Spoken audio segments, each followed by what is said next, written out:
Hey parents, I'm Dr. Raul Serrano, and over the next 4 weeks, I'm going to be walking you through how your child's brain and nervous system might be impacting their learning. So our brain and nervous system, right, is just like a Wi-Fi in our home. If the Wi-Fi in our home is glitchy, your uploads are not going to be working as good, right? So same thing with the brain and nervous system.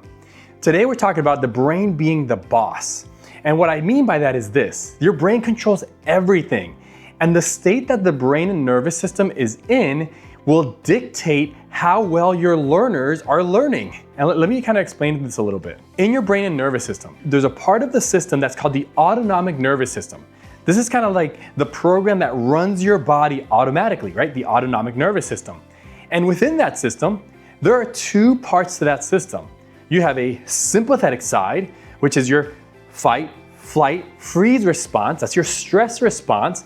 And then you have the other side of the coin, which is your parasympathetic nervous system. The parasympathetic nervous system, that is your rest, heal, and digest response.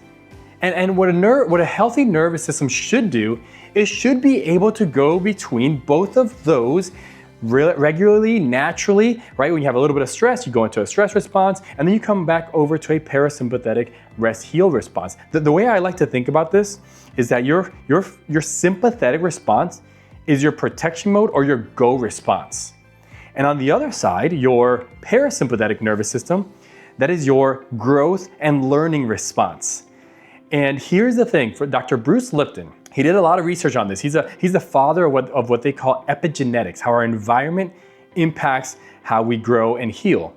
He saw that it is impossible for us to be in a stressed go response and in a relaxed healing response in the same time. You're either in one response or the other. What happens is when you're in a sympathetic response, you kind of shut off all of the frontal part of your brain, and your brain starts to function in more of the posterior part, right? Kind of the brainstem, the stuff that happens automatically, the stuff that you're looking for, making sure that you're not in a survival situation. So when you're stuck in a sympathetic response, or your learner is, guess what happens?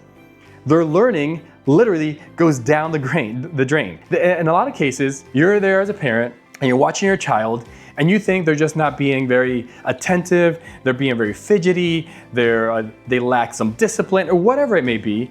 And in many cases, it has nothing to do with that. It has to do with their nervous system stuck in a sympathetic stress response.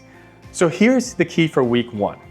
For week one, I just want you to observe your child or your learner before you start your lesson, right? This week is just about observation.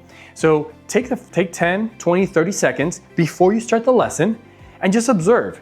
See how their body mechanics are doing. Are they fidgety?